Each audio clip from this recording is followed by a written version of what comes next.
5 ওয়াক্ত নামাজ কালাম পড়ে, এরপরেও জাহান্নামে যাবে যারা, তারা হলো 17 শ্রেণীর লোক। আমরা এক নজরে আবারও বলে দিচ্ছি, হারাম খাদ্য যে গ্রহণ করে, 1, 2 আত্মীয়তার সম্পর্ক ছিন্ন করে যে, নাম্বার 3 প্রতিবেশীকে যে কষ্ট দেয়, নাম্বার 4 মা বাবার অবাধ্য সন্তান, মা বাবার কথা শোনে না সে, নাম্বার 5 উগ্র মেজাজি, টেরা, গোয়ার, সবাইকে দমায় রাখে, এই টাইপের লোক।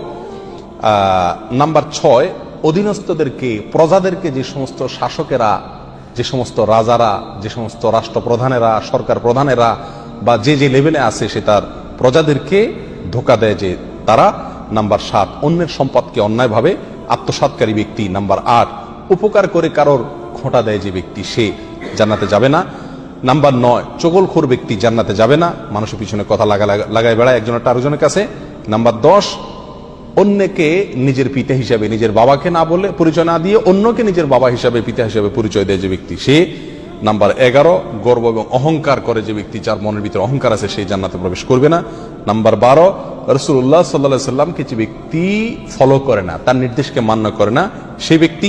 নাম্বার 13 অকারণে তালাক কামনা করে, তালাক চায় যে মহিলা, সেই মহিলা। নাম্বার 14 দুনিয়াবী উদ্দেশ্যে যারা এলেম শিখে, কোরআন হাদিস শিখে, এলেম অর্জন করে, আলেম হয় দুনিয়াবী উদ্দেশ্যে, দুনিয়ার কোনো ধান্দায়, আল্লাহকে খুশি করা ছাড়া অন্য কোনো ধান্দায়, তারা।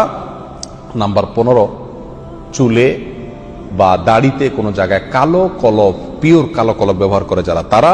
এবং নাম্বার 16 যে কোনো ভালো কাজ করে সেখানে মানুষকে দেখানো, এটা ফলাও করা, প্রচার করা, এই উদ্দেশ্য থাকে যাদের, তারা।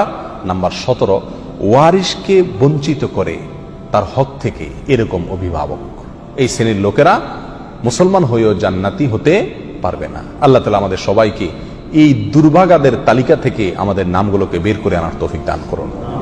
চেষ্টা করব এই 17 শ্রেণীর কোনোটিতে যাতে আমার নাম না থাকে, এটাকে টাঙায় রাখবো, ঝুলায় রাখবো লিস্টটাকে, এবং আমার ভেতরের কোনো পয়েন্ট আছে কিনা সেটা দেখে যাচাই করে সেখান থেকে নিজেকে বের করে আনবো ইনশাআল্লাহ। এরপরে আল্লাহ সুবহানাহু ওয়া তাআলার কাছে জান্নাত চাইতে পারবো, আশা করতে পারবো জোরালো ভাবে।